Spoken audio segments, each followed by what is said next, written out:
is one of the wildest concepts for a reality TV show I've ever seen. Hey! Are you having... Oh my god! I like to see myself as a bit of a gentleman. He's going home.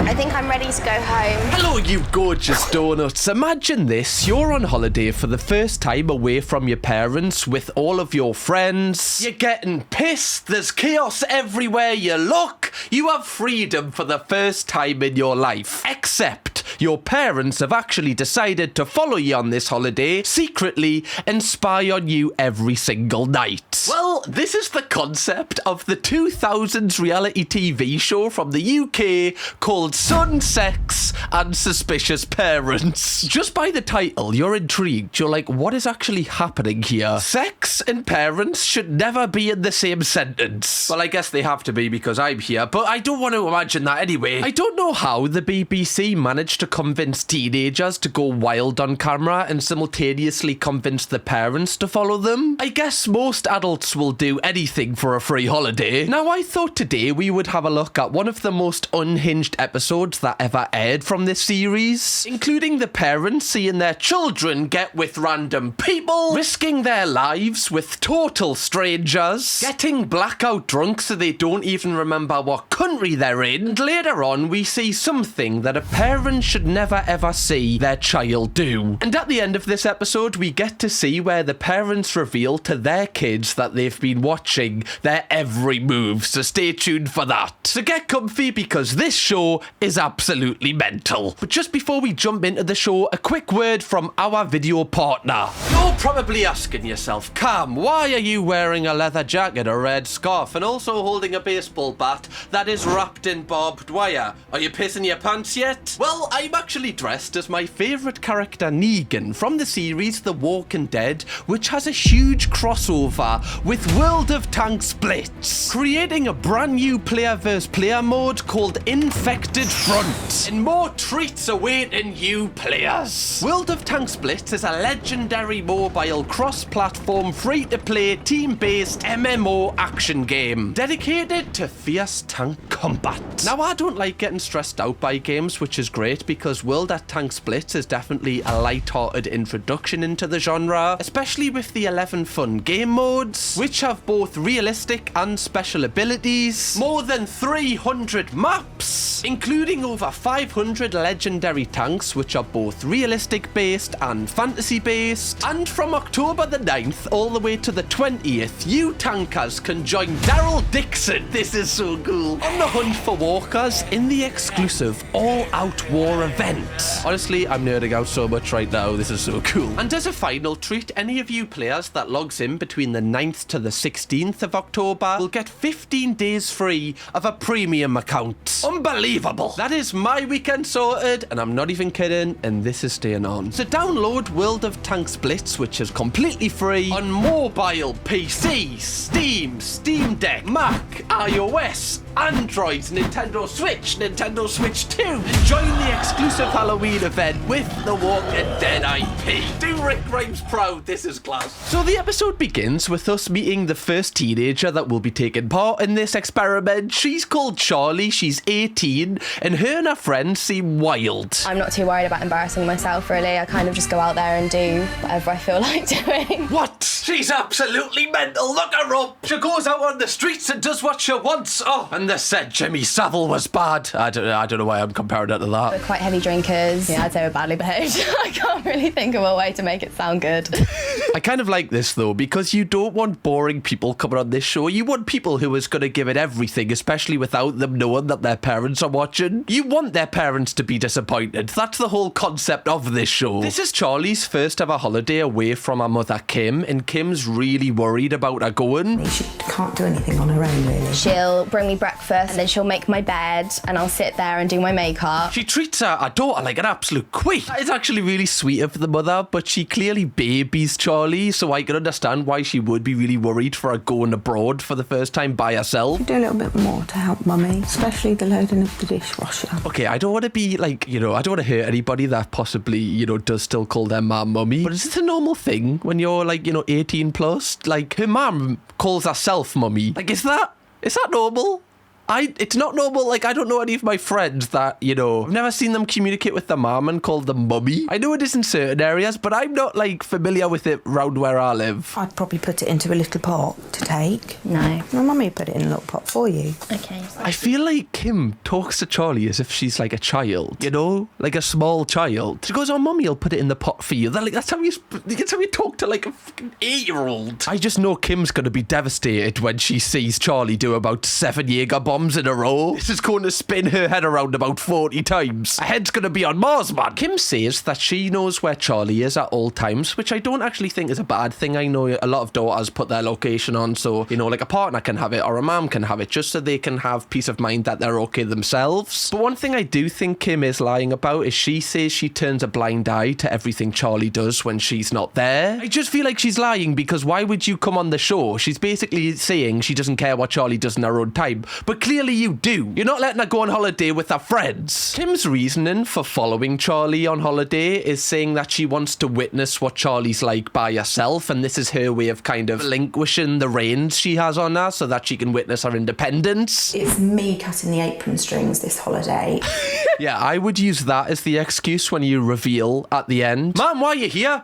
"Just cut me apron strings, man." Anything wrong with cut me apron strings, is there? Can you not do that in this day and age? Everything's offensive. Bloody hell. This bloody woke generation can't even cut your apron strings. I do think it's important to consider, like, the actual emotional effect that this will have on the bond between, you know, Charlie and her mum, Kim. How would you feel, genuinely, if your parents did this to you when you were offered a free holiday to go on a TV show and you didn't realise it was some sex and suspicious parents? I definitely feel like I would have my trust broken. I don't know if I'd stop speaking them for a little bit, but I would definitely be like, that's a little bit weird.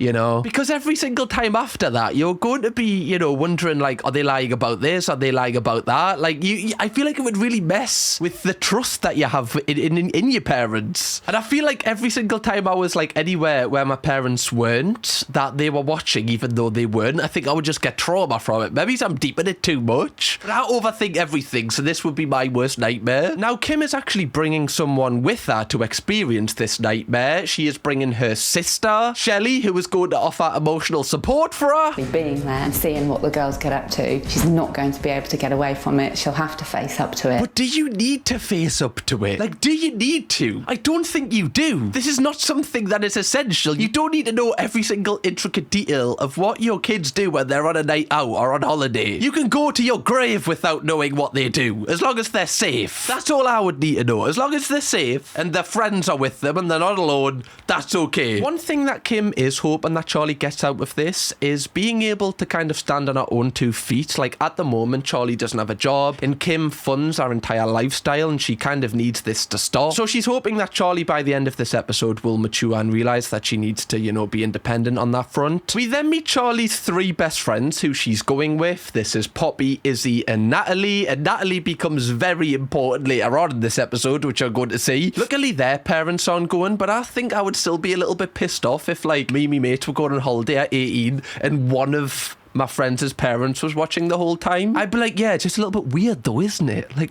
why were you watching me? One thing that I do think is really obvious when they're talking to the camera is they definitely prioritise getting with lads over having a nice time together when they're on a night out. We haven't got with a guy, tells us we haven't had a very good night, and if you come back and you've got with like 10 guys, then you've had a good night. What? Player? Girls. Is this like the girl equivalent of like a fuckboy? I think it is. What do you call them? Fuck girl, that doesn't sound as good. You know, it doesn't, I probably do, but I don't feel comfortable saying it without, you know, brushing my teeth after. Also, right? 10 guys. Like, 10? 10 guys. I mean, I couldn't do 11, I'd run out of fingers. That sounded horrific. I didn't mean it in that, you know, I didn't mean it in that way. That's, I don't even think you thought I meant it in that way. I think I'm just digging a hole that I didn't even need to dig. Yeah, I'm just gonna... Like 10? That's kind of... Is that not too many? Has anybody watching this video kissed 10 people in one night? Like, how do you have the time? That's what I want to know. One's hard enough. Never mind 10. Christ. I mean, us British people do love to queue. Are they in a queue? I need to know, like, the logistics of this. Are they genuinely, like, you know, trying to wait in line? Some sort of, like, Bonnie Blue thing. Bloody hell. You know what, love? Respect. right? I didn't know those numbers were possible. Surely you're in a Hall of Fame of some nightclub somewhere. They've got your picture up on the wall. The Illuminati of Revolution. Now, this is great for the show because it means, you know, they're just going to go absolutely wild. So that is going to be interesting to see how that plays out, especially when her mother is watching every second. And Kim is delusional that Charlie and her mates aren't going to get with people. I don't want to know about that. No, they can't possibly be doing that. What do you think's going to happen? Do you think that they're going to go on this holiday and just stay in the room and just talk about how much they all love each other? They're probably going to do that when they're pissed and when they return, but not for the whole holiday. Of course, like the chances are that one of the four is going to kiss someone. And yes, it does make you look a little bit weird that you're following and wanting to see this, in my opinion. I do get from Kim's point of view, she is just insecure about Charlie and she has this kind of grip on her that she's really struggling to kind of, you know, unlatch herself from, especially now she's becoming an adult. I understand that it must be really difficult. I just don't think this is the most healthy way to go about kind of, you know, cutting the apron, in her words. We then meet the second group who will be going away with Charlie and her friends. This is Max and his friends. He is also 18. And unfortunately for Max, his parents are following him. And the first thing we learn about this group is them as well want to get with as many people as possible when they're away. I've pulled while we've been out, and my mates have told me the next day. I'm like, oh, you're joking? I don't remember that at all. All right, sorry. Don't hate the player, hate the game. Okay. Yeah, honestly, sometimes I pull people and I don't even remember them like a few hours later because I get with that many people, honestly. Oh, I don't think that's something to brag about. Could you imagine watching this being like, yeah, I've got with him. Oh, he doesn't even remember us. When I watch shows like this where you see people like getting with this many people, I'm like, God, I was so sad when I was this age. At this age, I was trying to get to like round 70 in a DLC mode called The Giant on Call of Duty Zombies Black Ops 3. That was my idea of success when I was like 16 to 18. Yeah, I would literally just come home and just shut the curtains and just, you know, really give it a good go. They say they'd bang anything with a pulse. Oh God, man, these are gonna be brutal. That is one of the worst sentences ever. Anything with a pulse. Can we, you know, kind of just niche that down a little bit? Because, you know, a lot of things have pulses, and I feel like this needs to be just narrow it down a little bit. Unless we do test it. Like, you know, we put an ant in front of him. You said anything with a pulse? The ant's waiting. Actually, I wouldn't want to do that to an ant. Not me. Anyone, really. Don't even know how it would work. I'm not looking for a relationship. Never have done. I've never had a serious girlfriend, anything like that. Don't really see any benefit in it, really. Now, obviously, if you're a little bit older, you can be like, yeah, okay, like, that's kind of just an ignorant thing to say. Like, there's no benefit in having a partner. But when you're that age and you are selfish and you do just kind of do your own thing, like, I don't think he's saying it in a mean way, even though it kind of comes across a little bit weird. I think he's just kind of doing his thing at 18 and he just doesn't need a relationship. Like, it wouldn't, like, fit into his lifestyle. And when we hear a little bit more from his friendship group who are joining Max, you definitely feel like they are the same. Joining Max on the holiday are three lifelong mates. We don't get a drink in me, I think I'm a bit of a ladies' man. Everyone on this show, their entire personality is getting with people. I feel like I'm watching Geordie Show. The grown-up of the group, Tom. I'm the dopey one that comes out with weird comments. And James. Why do I feel like these are like the in-betweeners? Genuinely, like they just give me that vibe. They've even got the characters. Like this is basically Neil, the dopey one. We then meet Jeff, who is Max's dad, who will be spying on him while he's away. And one thing I do realise straight away is Jeff is a lot more, I guess, self-aware about what he's going to see than what Kim is. Chicks will dig him. Back in the 70s, isn't he? You don't say chicks will dig him anymore. That's such a dad phrase. Oh, the chicks are gonna dig him. Like, what does that even mean? Do chicks dig? Even the word chick. I remember when I was in school and adults would say it was like, oh, you got a chick yet? I'd be like, what? Like, what does that even mean? A chick? Oh yeah, this is just me chick.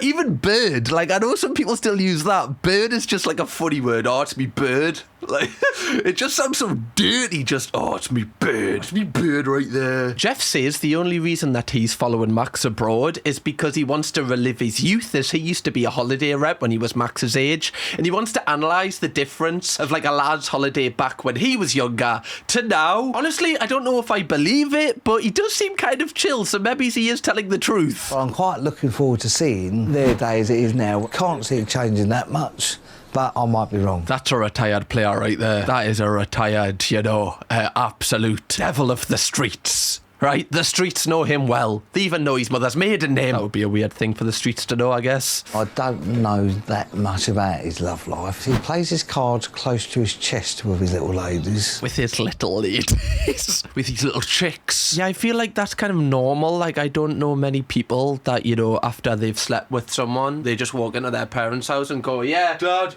honestly, right, just slept with another person, there we go, I didn't hear telly shot, son. Just be a bit weird, wouldn't it? Or even just disgusting it anyway. I remember I used to know someone that did used to, like, talk to one of their parents, like, very in-depth about the people that they'd slept with, and, like, even, like, very intricate details, and I used to always find it a bit uncomfortable, especially when I was in the room when they were talking about it. I'd be like, like, this is odd. I feel like a fly on the wall, and I wish someone would just squash us. There is one thing that Jeff draws the line at, and he says under no circumstances is Max allowed to get a tattoo when he's away. However, Max, like, kind of insinuates that he's going to get this done, so that'll be fun to see Jeff react to if it happens later on. Now, one interesting side note for this episode is Max is going to receive his A-level results when he's away, and this is like make or break for his life. If he's successful, he gets to go to his dream university, but if he's not, then he's going to be a holiday rep like his dad, and his dad really doesn't want that for him. However, his dad does say he's proud of him no matter what, but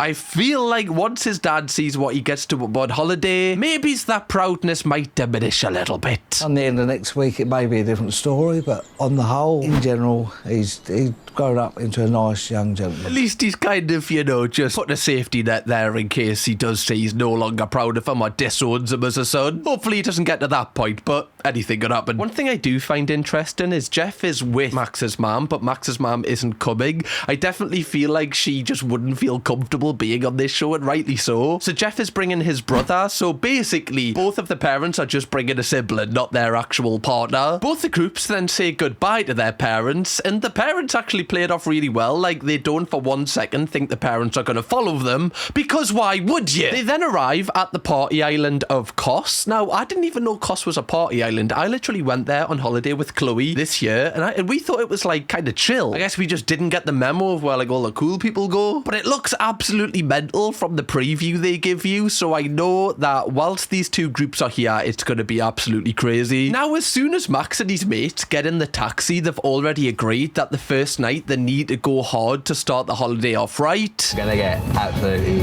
smashed. Proper lagging. I don't know why, but I love the term rat-arsed. It's just so grotty, but so right. It just fits it. I'm gonna get rat-arsed. Like, what does it even mean? Are we actually talking about the arse of a rat right now? It just injected into the veins. Just fits the mold so right. However, there is a speed bump when they get to their hotel room, as they actually can't open the door to it. Independence challenge number 1, how to open a door. It's a double lock, I love how Max is creased as if, you know, he could have just tried to open the door, but he didn't. To be fair, Max's mate did say he was dopey in the intro, so we'll let him off for this one. Now, once they're in the room, it only takes them like 20 minutes to get absolutely pissed as they do multiple shots before they've even left the room. Like, they're basically pissed before they've even gotten to the strip. Did we wash it from when I chopped up in it?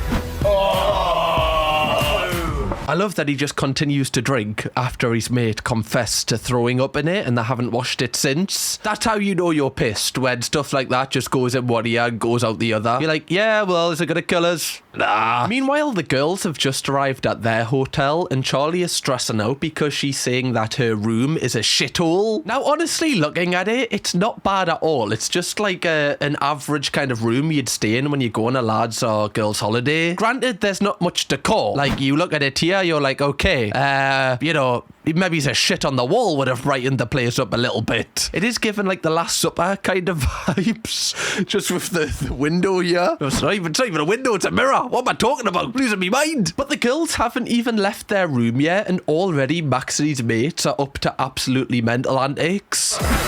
Max and the boys have managed to find their bar, a full 20 yards from... Just pause. Just 1 second, just before we proceed. Who is that woman? Are you going to introduce her? I know her belly button before I know her name. What are we doing here? Honestly, I don't care how pissed I am when I was single. Sucking alcohol out of a woman's belly button and then chewing a lemon out of her mouth is probably not going to be something that I'm going to do. I'd be like, hello, love. What's your name? right? You want us to... No, not for me. Not really into that whole thing. Thank you, love, right? I appreciate the offer, right? Consent's key. Thank you, but no thank you. The thing is, we never get introduced to this woman. Like, we don't even know her name. She's just totally random. Just doing anything to get some camera time. And after doing this, Max continues to be extremely busy. Just quickly, if you haven't already, please do consider pressing the subscribe button. Firstly, you'll have plenty of videos to binge watch when you're bored like this. Secondly, you'll also be in the Before a Million Donuts Club, because we're trying to hit 1 million donuts on this channel. Okay, so if you want to be in this tight-knitted community, press the subscribe button, okay? You're doing us all proud. Max has had a taste of several holiday attractions. Hold on a minute. Just rewind that. Now, Max has had a taste of... Bro, that's a 3-way kiss. The guy's been here for like an hour. 3-way? What? This person is really, you know, gripping onto him, right? Like a monkey on a tree. Come on. How is this guy doing it? I definitely think he's made up a lie about the cameras. He's like, yeah, I'm actually like a really big celebrity. Like, I've just won X Factor. That's why the cameras are following us. We're just doing the album launch. Do you want to have a 3-way kiss anyway? I also don't know what show the production team tell the teenagers that they're actually on. Because clearly it can't be some sex and suspicious parents. So maybe they do just make up lies to people in the club. Molested by a girl, that's the only way I can put it, molested. But no, it's good in there.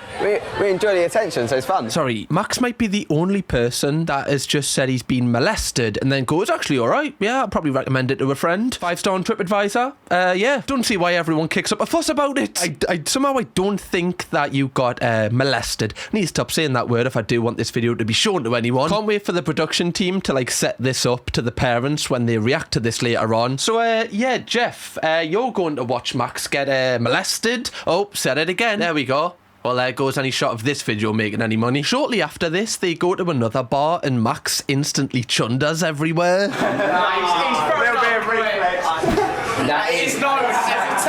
Is he okay? Like, why is there a tissue with red on it? That looks worrying. I mean, at least he's been sick in the sink, and there doesn't seem to be sick all over. Oh, he's cleaned it up. Shows he's got, like, you know, respect for the place. I remember going to see some of my friends that were staying in a hotel a couple of weeks ago, and I was in the toilet at the urinal, and there was a guy that walked in after me, went in the urinal right next to us. Bearing in mind, there was like 5 urinals. There was only me and him in this toilet. He chose to cozy up right beside me, which breaks all the law of urinal law, as we all know. You choose one where there's a space in between. So anyway, I was kind of on the back foot after that, and then I kid you not, he didn't even unbutton his pants. 2 seconds later, I just heard and he was sick everywhere in the urinal and on the floor and on my shoe. That's not a joke. I remember just looking to my left and being like, fuck.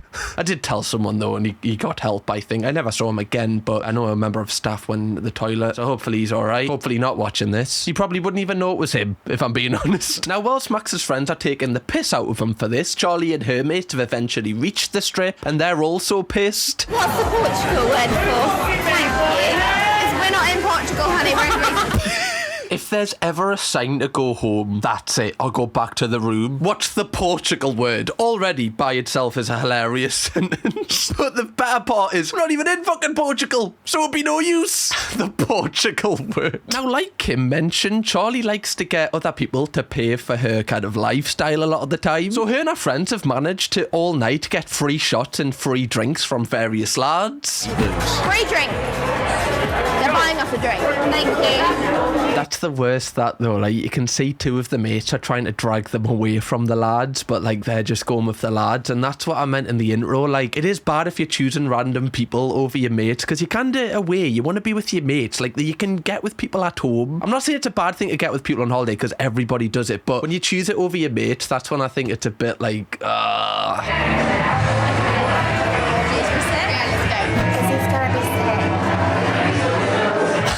right, love. Thanks for announcing that to millions of people. I bet you appreciate it.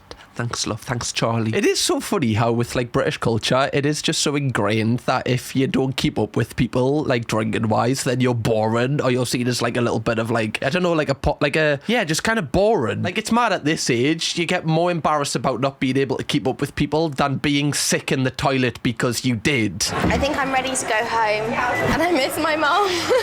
Well, Charlie, You don't need to worry, love, because she's on her way. As just after Charlie says this, her mum and her auntie actually land in Kos, as well as Max's dad and Max's uncle, and they're going to be reacting to their first night very shortly. But before that, the parents kind of get to know each other, and straight away you can tell that Kim is a lot more worried for what's to come than what Jeff is. Jeff is pretty chill. Like, Jeff has kind of seen all this before, because obviously he's worked as a holiday rep, so I feel like he's a lot more comfortable in this environment, whereas you can tell Kim has never been on like a girl's holiday like this. She has no idea what's to come, and that worries me. Now, in my opinion, despite, you know, both of the groups being sick during the night, I don't think it's been that embarrassing in terms of like the parents watching you. Maybe it has, because Max got with like 4 or 5 girls and had a 3-way kiss with 1, 2, 1, 2. Sound like I'm about to drop like a fucking sick rap there. However, one thing that I definitely think Kim is going to be stressed out about is Charlie and one of her friends actually like jumps on a motorbike with no helmet with a random stranger who lives there. With no helmets, she and Natalie hitch a lift with a complete stranger. Bro, sorry, I would not trust this person. I'm not trying to, you know, presume anything about anyone, but just the haircut is like very, you know, it's very just, I don't give a fuck. Right, I don't know who's driving at the wheel tonight. Especially with both Charlie and a friend being pissed, and like, this bike is clearly not big enough for 3 people. This is really dangerous. Really bad, especially if they go to like 20, 30, 40, 50 miles an hour. If they fall off, it's game over.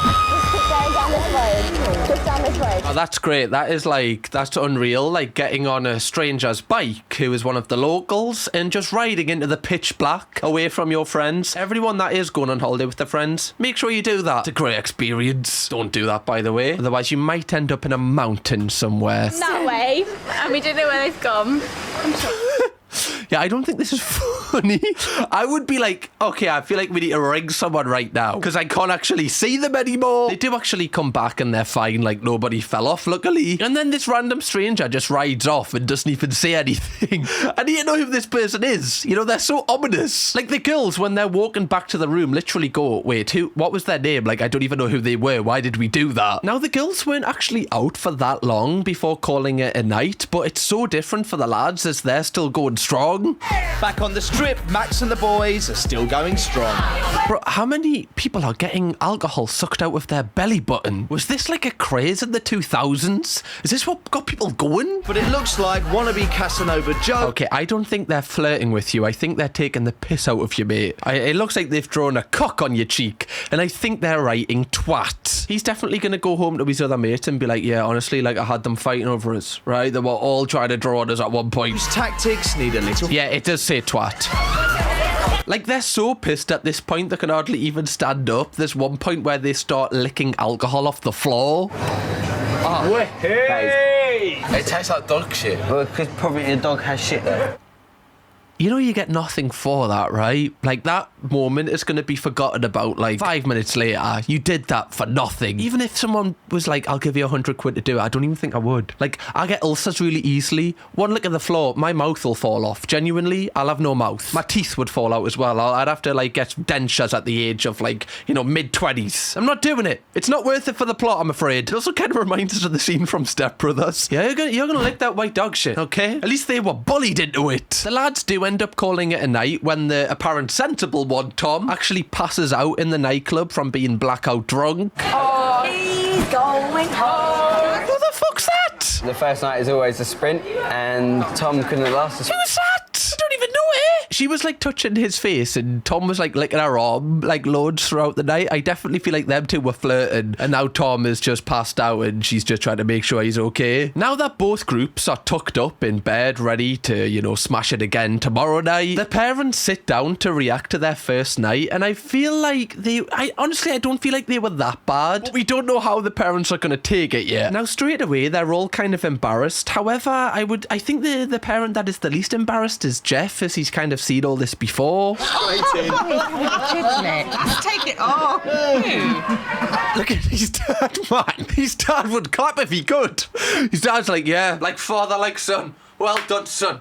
The torch has been passed. I don't know how I would react to this. Honestly, I don't, but I just feel like I would be uncomfortable. I don't know if Jeff is just uncomfortable laughing or if he actually is enjoying it. Hopefully the first. But I definitely think he hasn't set the expectations of his son being kind of like an angel who just kind of, you know, just doesn't really talk to anyone, I guess. Yeah, that was being done 25 years ago. Well, we went All on night holiday to places the I wrong go places. to. What, you've never, like, got Jaeger out of, like, a belly button before? Oh, you've never lived, love. Honestly, I've got the t-shirt for it. I got a trophy for how good I was. I love that he was like, yeah, I've literally seen that before. It's kind of good for Max that his dad is so chill, whereas I don't feel like Kim and Charlie are going to have the same kind of relationship over this. Well, he's not made an absolute arse of himself. He's an 18-year-old lad on a lad's holiday where there's alcohol involved. And I feel like that's a total fair judgment there. Like, he wasn't hurting anyone. Everyone he was kissing were, you know, consenting. Like, he was just having fun. He was with his mates. Like, he wasn't being really rowdy. He wasn't, like, pressuring people. Like, that's totally fair. Like, there's no real need to be annoyed at him. You just be a little bit worried about him being sick, but, like, more from just a protective point of view. Hopefully Kim and her sister Shelley are a little bit understanding of Charlie and her friends. They're drinking them so quickly. It's not having a chance to take effect before they take the next one. Yeah, but that's just what you do. Like, that's just what, like, I used to do that. Like, nobody has a shot and goes, I'm going to wait until this one sinks in to have another drink.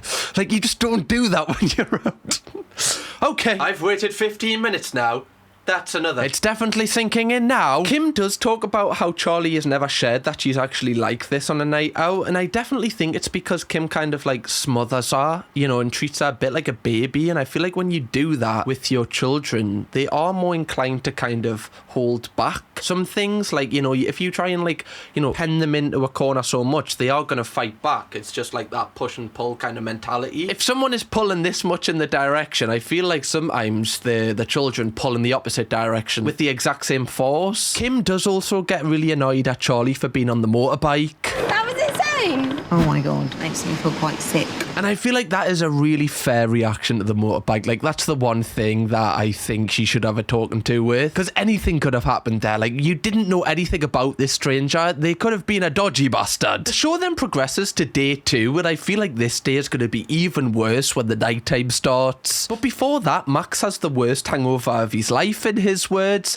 and he's about to find out what his results in his A-levels were. Honestly, this is just like a nightmare experience. Imagine being so hungover and having to find out like your whole life depends on your next 5 minutes. According to Max, he needs 3 Bs to get into the uni that he wants to get into. However, after hearing what his friends say that he got 2 Bs and 1 C. So he's really worried that he's not actually going to get into uni, and he starts talking about like how he's going to sign up as a holiday rep. Max then rings his dad to let him know the grades he got and that he's worried, not knowing that his dad's literally like 5 minutes down the road. He could have just walked to tell him. However, after this, Max goes to like a local internet cafe to find out if he actually got into uni, and luckily he got into his first choice uni, so this means that he's going to celebrate and go even harder than night 1. I feel like either way you would kind of go hard, because if it failed, you're going to want to get pissed that you forget about it, but since he's like succeeded, he needs to celebrate. So either way, he was probably going to get more pissed than night 1. And there is a really nice moment later on when all of the lads go go-karting to kind of pass some time,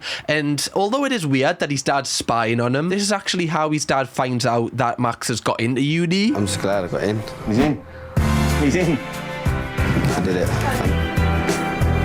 Like, I don't know these people, okay? I only know them from this show, but I feel emotional just because you can clearly see how much Jeff loves his son, and I feel like he's a really nice, chill dad, and he's just always, like, he always seems to be there for his son, always there, a bit too much, you know, spying on him, but it's just so nice to see him break down in tears that his son succeeded in life. Like, it's so nice. What you wanted to tell us, not taking a year out. Oh, shit. He can't even speak. Why do I feel like I'm gonna cry?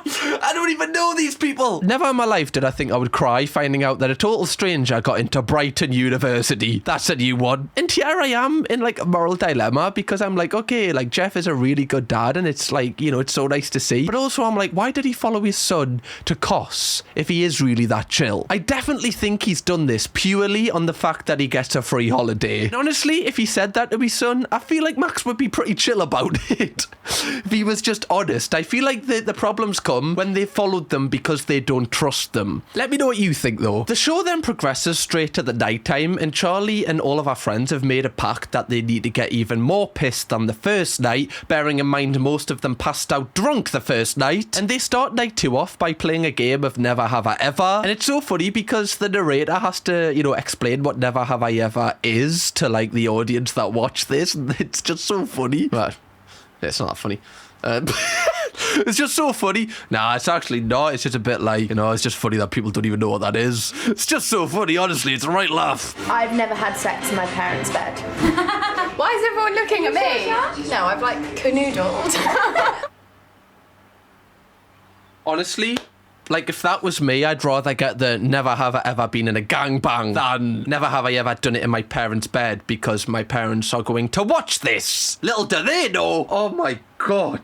Can't wait to see Kim's reaction to that at the end of the night. Stay tuned for that. Oh my God, Lord, if there's anything you don't want to admit on this show, it's that you've, you know, done stuff with someone in your mother's bed, man. Why would you even do it in your mother's bed? That's just so weird. Like, have you not got your own bed? Did it get destroyed and it reset your spawn point? I also think it's kind of odd knowing there's like a full production crew just kind of with the camera, you know, just listening to these girls talk like this. It must be so unsettling to be the friendship group. The girls then head to the strip and the show takes its weirdness up a notch, as apparently, you know, the parents just reacting at the end of the night isn't, you know, weird enough. They actually make the parents, like, follow them to outside of the nightclub and spy on them so they can see their children's, like, antics in real time. I like the first mini one, it's safer.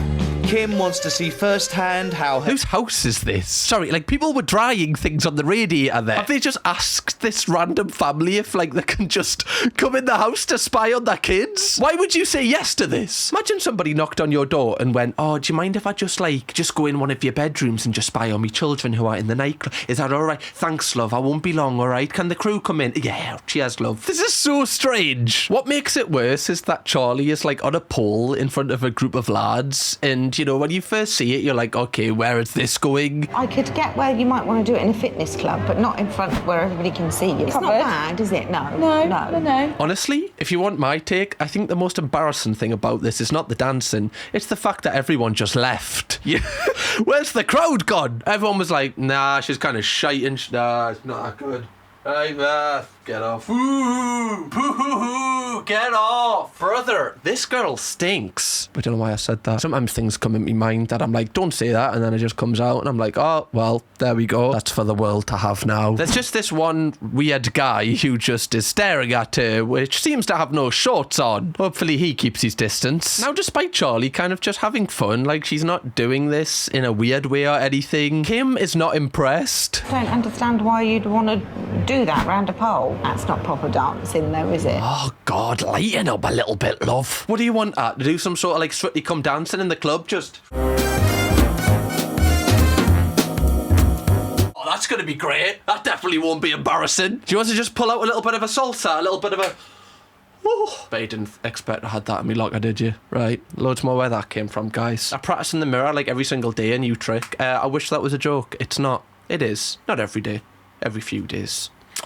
Anyway, you'll sleep well tonight. Now, weirdly, if by magic, as the show makes it out, both of the groups then meet in a random bar, the show makes it out as if they've just, you know, somehow happened to just cross paths on the strip, but it's definitely orchestrated, like they were meant to meet up. And straight away, Max has started flirting with Charlie's friend Natalie. Honestly, Max just flirts with everything. Like, everything. He'd flirt with himself if he could. My mission is to get Natalie and Max together. She would, like, do anything, like... literally anything. Okay. What do you want her to do with this random bloke? She'll do anything. No, literally, she'll do anything, please. So, okay, she seems nice.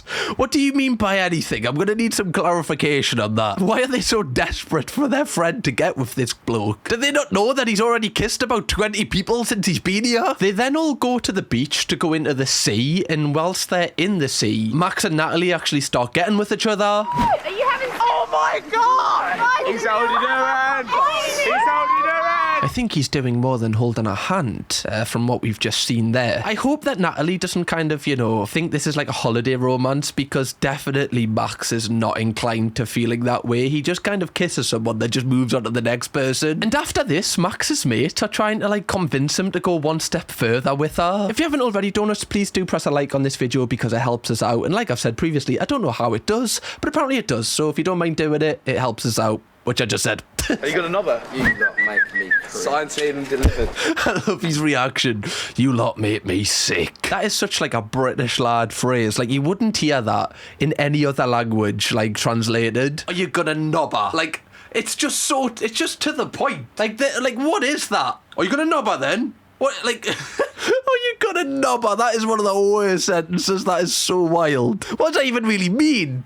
Knobber. Sounds even better in a Geordie accent, I can't lie. Gonna knobber. Now, weirdly, you would think after they've all been in the sea and they're like soaking wet, they'd just go back to the room. However, they just go straight to another nightclub, like soaking wet. Straight away when they get to this nightclub, like Max doesn't waste any time. He already breaks Natalie's heart, getting with another girl. While Natalie dances, Max gets cosy with a different brunette.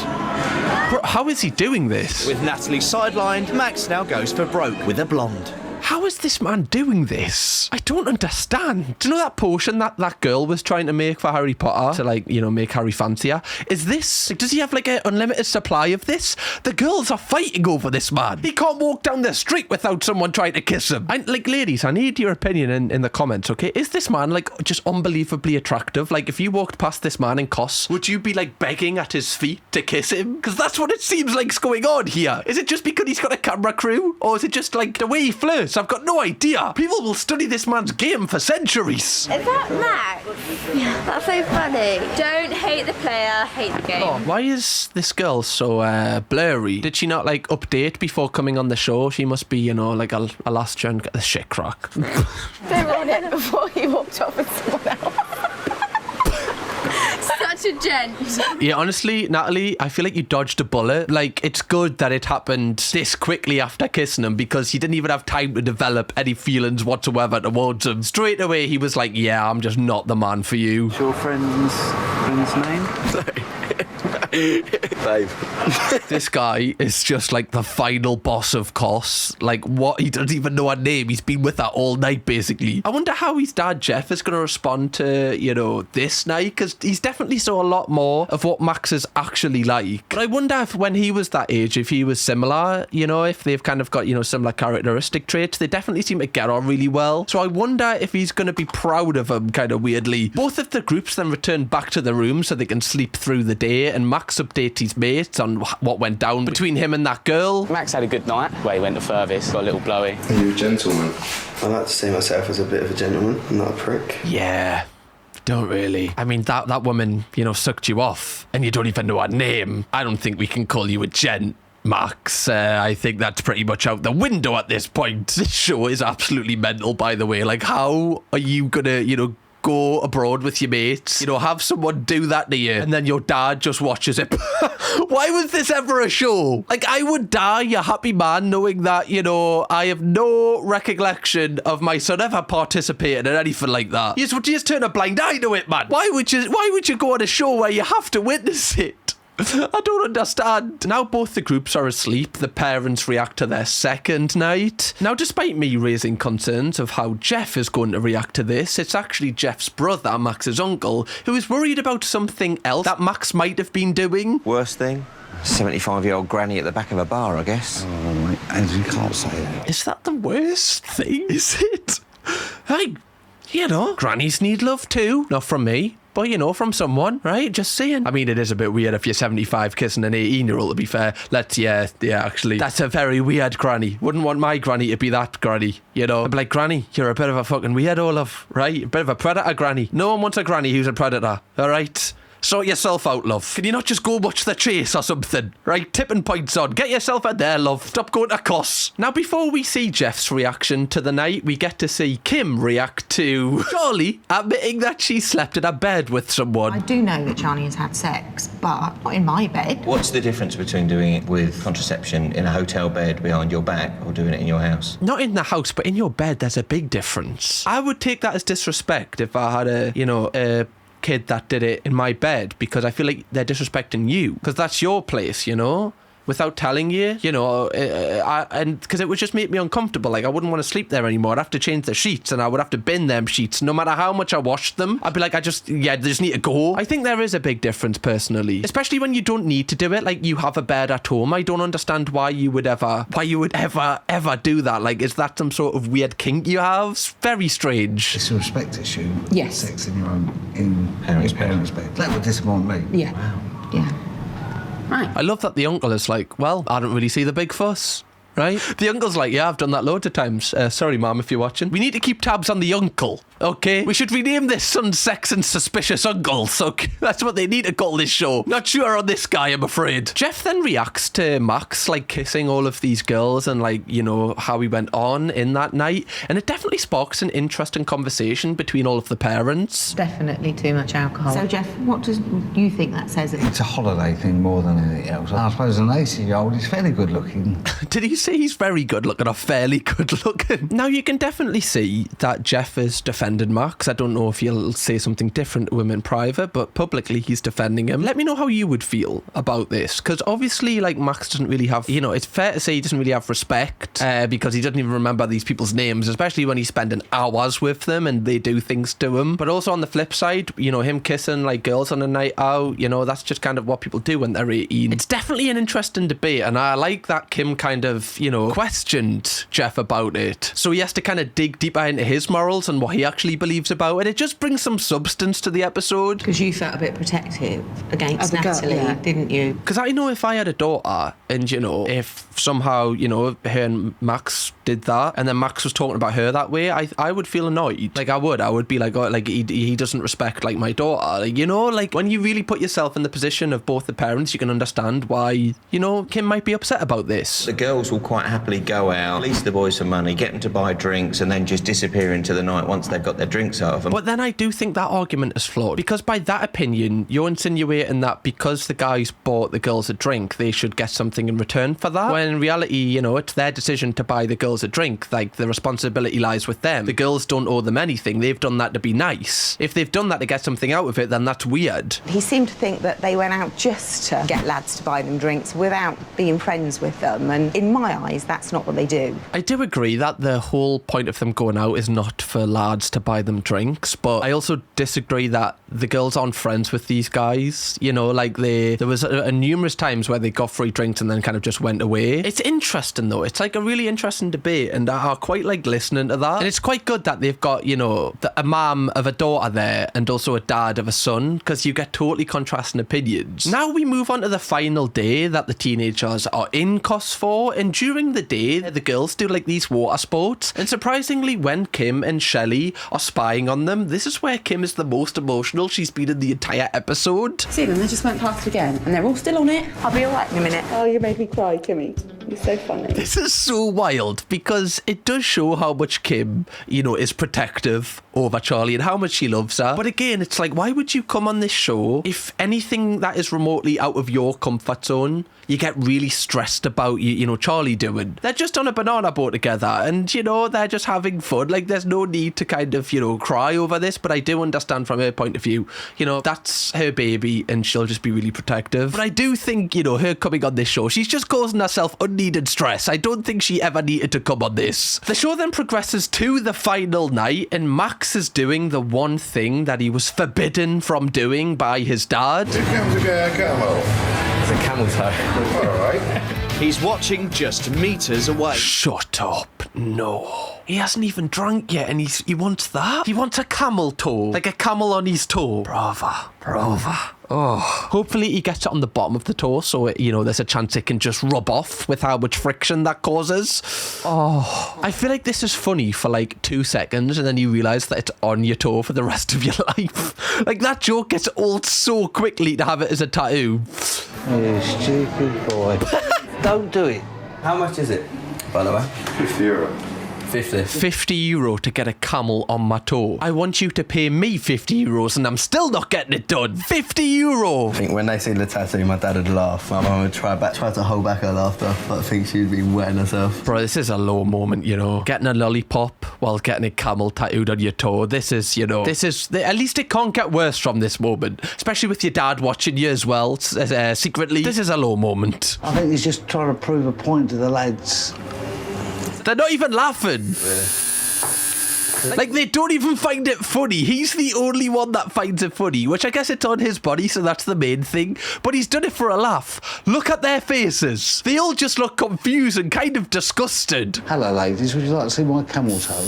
You show me yours and I'll show you mine. You show me your camel toe, I'll show you my camel toe. They're basically the same person. Like, look at Jeff's face here. They're basically the same. He's just a regen of his dad. I guarantee that wouldn't even work. Definitely wouldn't work. Just taking your shoes and your socks off at a nightclub anyway wouldn't work. Never mind having a camel on your toe and using it in some sort of exchange. Love it. That's it.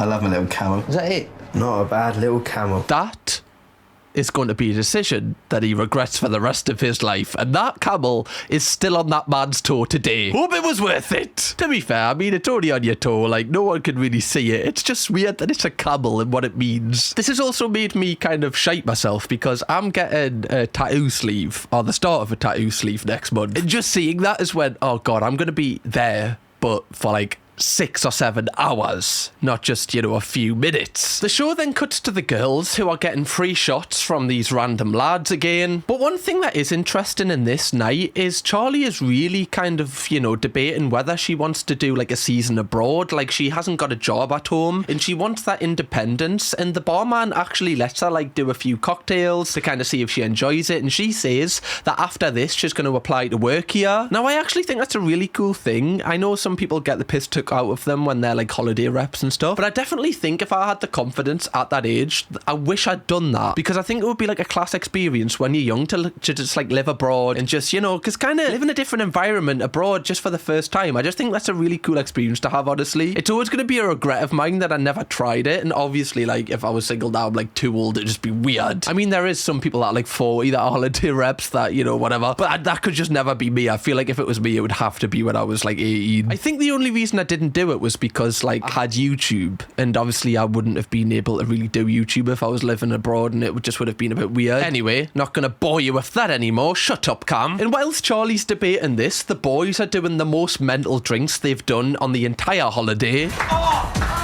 Not a clever idea. Just did a suicide slammer. Sorry, why would you call it that? That is the worst name I've ever heard. It is also funny how, like, you know, British lads, some of them, you know, just squirt juice in their eye, and like that's an idea of so I'll mince this, I can't see anymore. Oh, this is class, this, like, what? Best night ever. Fucking come on. I thought it was just like rugby lads that did this, you know, like I used to go to a sports college and the rugby lads there on nights out would like piss on each other and stuff, like genuinely. 8 spirits. It's worked out worse for me, because... See, that's actually wild. I've done something similar to this before. It was called a gas chamber, where basically they put loads of spirits into this, like, it's like this concoction, and you, like, inhale it. Like, they put, like, a towel over it, you put your head in, and you, like, breathe in the alcohol, and it hits you, like, instantly. It's proper dangerous doing that, because you're just instantly pissed, especially with, like, loads of different spirits. It's, like, one of the worst things you can do. And I feel like Jeff, Max's dad, will actually be a little bit annoyed that he's doing this, because this is gonna make him like absolutely black out. Like, you can tell this is getting Max and his mates really pissed, as one of his mates just walks up to the pier and just like pulls his pants down and just starts pissing into the sea in front of everyone. Yeah. Don't.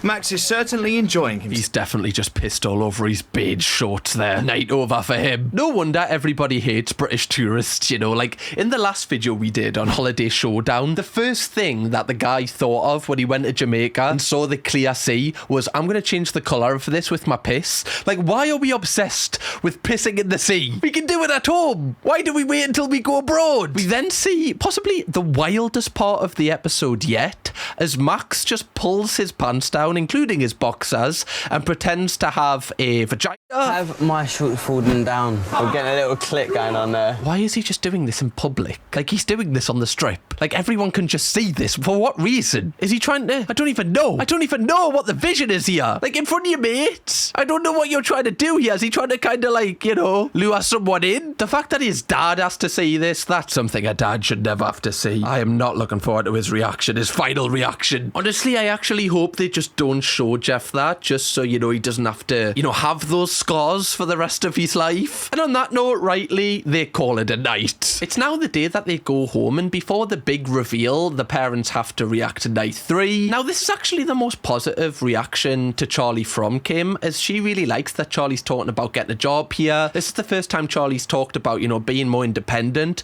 So Kim, in her kind of mind, has kind of validated coming here because she knows that Charlie is going to now go into the next phase of her life. And she seems really proud of her because of that. Whereas Jeff has to witness, you know, Max pretend to have a foof. We're getting a little click going on there. I can't look at that. Jeff, tell us when it's gone. Oh, every time, man. In the middle of the road as well. Like, what happens if someone looks at them and just crashes their car? They're just so disgusted, so horrified by what they've just seen. Also, where is Max's uncle? You know, like, he said a few dodgy comments yesterday. It seems like he's now been banished from the show. The BBC were like, nah, mate, we don't like your kind round here. Get away. Kim's put a complaint in. Now, after they've reacted to the final night, it's now time for the parents to surprise their children and let them know that they've actually been watching them secretly the entire time. I imagine this is going to go down swimmingly. First, we get Charlie's reveal. Oh my God, this is awful. This is awful. What the? I bet you've loved it. Have you had a good time, all of you? It's been very good. Okay. I thought Charlie would have been a lot more annoyed. She's took it quite well. Her friends are a little bit shook. Charlie seems okay. I think, yeah, she's got a few things she needs to have out with me, but I think it'll be all right. They then have a chat afterwards and talk about everything that Kim saw Charlie do. Kim does really tell Charlie off for, you know, going on that motorbike, and she says she's really disappointed about that, and Charlie seems to understand why. I think it's pretty obvious to understand why your mum wouldn't want you to do that. Kim also says that now she saw Charlie act this way, she's cutting her off from, like, finances and cutting her off from, like, smothering her. She says she's no longer going to pay for anything for her. Charlie says, like, can they gradually kind of, you know, cut off this? But Kim says no, like, she's cutting it clean, and that kind of overwhelms Charlie. So this has clearly been an eye-opening experience for Kim, and she's realised that, you know, her daughter isn't a child anymore. She's now, you know, becoming an adult. So it's kind of like double bad for Charlie. Not only has her mum been watching her entire move, everything she's used to back home is now kind of gone. Not a great first holiday for Charlie. Now, moving on to Max's reveal, his is a lot more fun, as Max and his mates are making Max sit in the dentist chair, where basically you sit in a chair and they all pour alcohol into your mouth. And during this, Jeff surprises him. 3, 2, oh, bruh. You have been thinking all week. Oh, it's so awkward. It's so awkward. I want to know what Max's mind went to first, because obviously he'd be like, shit, me dad saw us. Was it kissing that girl? Was it kissing that girl? Was it kissing in the sea? Was it doing this? Was it, you know, the sexual thing I did with that girl? Was it pretending to have a vagina? Any one of those things. I love that this guy's got an England flag round him. Definitely at home right now, painting a roundabout somewhere. Instead, I'm tied down to this chair, getting spirits forced down me, and he walks up. Weirdly, I do think it would be better to be in this situation because you're a little bit more pissed, so you're not as, like, on edge, you know, you're kind of, you know, your emotions are a little bit more suppressed. What is it with the mangina thing? Some of the stuff I do need to talk to you about. It's not that bad. Now, like you can see here, they do definitely have a really good relationship, but Jeff does kind of tell Max off when they meet after about the tattoo, because he did say, like, the one thing you're not allowed to do is get a tattoo, and he got it done. It's like kind of, I know he's an adult, but they did agree beforehand that he wouldn't, you know, get this done. Jeff also says that he is concerned about how much Max drinks on nights out. Like, he references this one clip where Max, like, doesn't know where he is and he's by himself. He says that when Max is at home on nights out, he doesn't want him to drink like to that level, and I think that's understandable, because even me myself, like, I used to drink to get to that level, and it's not healthy and it's not like a positive thing. Like, eventually you do need to like stop when you are already kind of pissed. Anything after that is just not going to end well for you. But despite all of this, Jeff does say that he is really proud of Max. And he's not let me down at all this week, to be honest with you. Yeah, done, mate. Good. Well done. Yeah, strangely, I actually think that Jeff is really proud of how many people that Max got with. It's like, that's my boy. Let me know if you would be proud in the comments. I feel like there's going to be possibly, you know, a difference of opinion down there. And yeah, that is the end of the episode, Donuts. I hope you enjoyed it. I think we need to do more episodes of this. So 7,000 likes, and we will do another one. There's so many on YouTube. I really enjoyed this. Now, nearly a year ago, we actually did cover another Sun, Sex and Suspicious Parents episode. If you want to watch that, click this video right here. Or if you want to watch me break down another TV show that is based on a holiday concept that I uploaded this week, click this video right here. Okay, I'll see you over there. Bye-bye, Donuts.